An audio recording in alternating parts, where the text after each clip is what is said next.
परमात्मा के सामने अपनी फरियाद रखने से सब संभव है।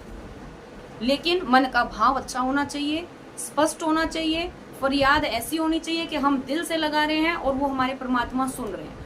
उनके चरणों में हमारी अर्जी स्वीकार होगी। उन्होंने सुना है। आप जो बोल रहे हैं ना, उस समय ऐसे बोलिए अपनी मन्नत को कि सामने सचमुच देवी बैठी है और आप उससे रो रो करके फरियाद कर रहे हैं और वो सुन रही है।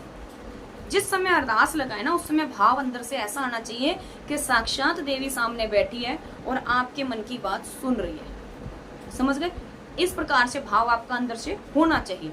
अब ये नहीं है कि अरदास लगा रहे हैं, सुन रहे हैं, इधर सुन रहे हैं, उधर सुन रहे हैं और मन के अंदर एक वह के पता नहीं होगा या नहीं होगा। अगर एक पॉइंट भी आपके मन में ये आ गया ना कि होगा या नहीं होगा, ना जाने होगा या नहीं होगा, तो नहीं होगा। ये ध्यान रखना। कोई असंभव से असंभव काम हो और परमात्मा के आगे अपने हृदय से आपने जो अर्जी लगा दी तो 100% स्वीकार होगी और काम होगा। क्योंकि देवी देवताओं ने तो मौत के मुंह से भी इंसान को बाहर खींच लिया है।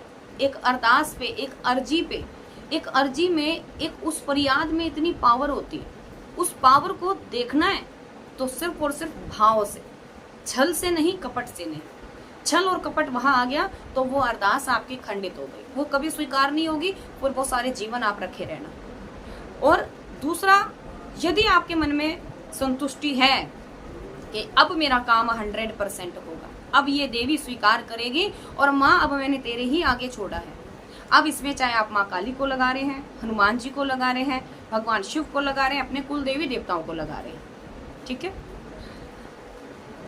अपने इष्ट का नाम लीजिए और उनसे प्रार्थना करिए। उसमें अपने घर के कुल देवी देवताओं का भी नाम लीजिए, अपने पितरों का भी नाम लीजिए। उनसे प्रार्थना करिए कि जो हम अर्जी लगा रहे हैं, कृपया करके ये अर्जी हमारे इष्ट तक पहुंचे। आप सभी की कृपा से ऐसी हमारे ऊपर कृपा करें, ये अर्जी हमारी स्वीकार हो। अब अर्जी में आपने क्या लेना है? अर्जी में आपने लेना है एक 1.25 मीटर लाल कपड़ा, एक 1.25 मीटर लाल कपड़ा लेना है। एक जटा वाला नारियल लेना है। जटा वाला नारियल की जगह आपका वो सूखा वाला नारियल भी चल सकता है। 1.25 मुट्ठी उसके अंदर आपने अक्षत रखने हैं और उनको हल्का सा हल्दी से पीला कर लेना। उसमें आपने 2 सुपारी रखनी है।